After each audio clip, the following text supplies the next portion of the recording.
Previously, in the dungeon of the Mad Mage, the party was attacked by two rust monsters, pony-sized insectoids that rust metal with a simple touch of their antennae.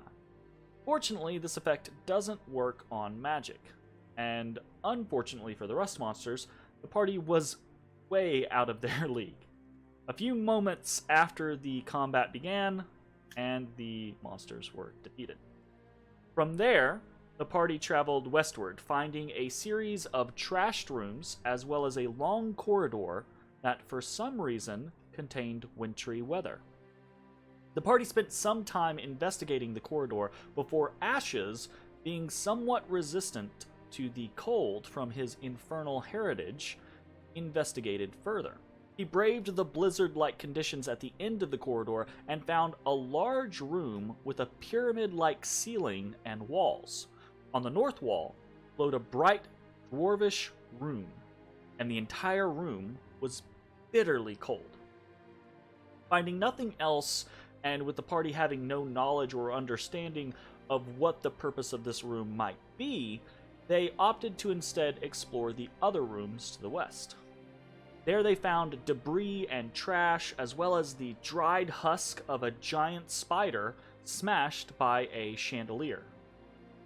Further north, they found thick webs and burrows, and hundreds of tiny spiders.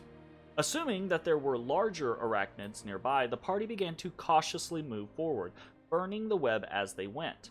This was a prudent plan, for shortly afterwards they were attacked by a clutter of giant spiders. The spiders used their superior mobility to maneuver around the burrows, spraying sticky strands of web at the intruders. But our party was easily able to fend them off and kill them in rapid succession.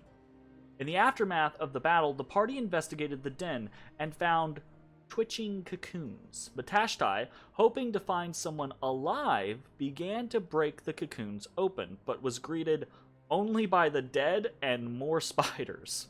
Greeted only by regret. Only by regret. Fortunately, these two were easily dealt with. Afterward, the party headed back the way they had come, deciding to explore How'd you deal with the regret? That's a good question.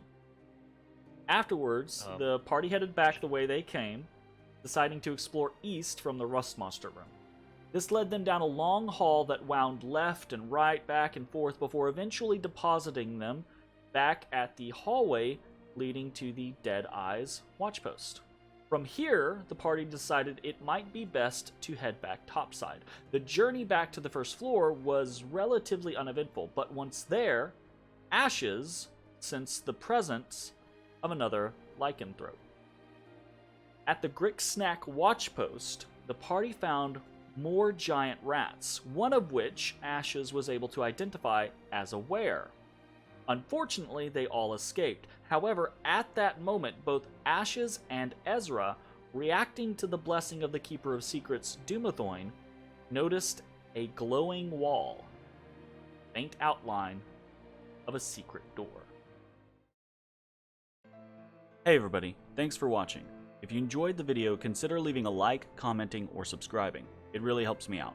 If you'd like to see me live, head over to my Twitch at twitch.tv/thedistanthorizon.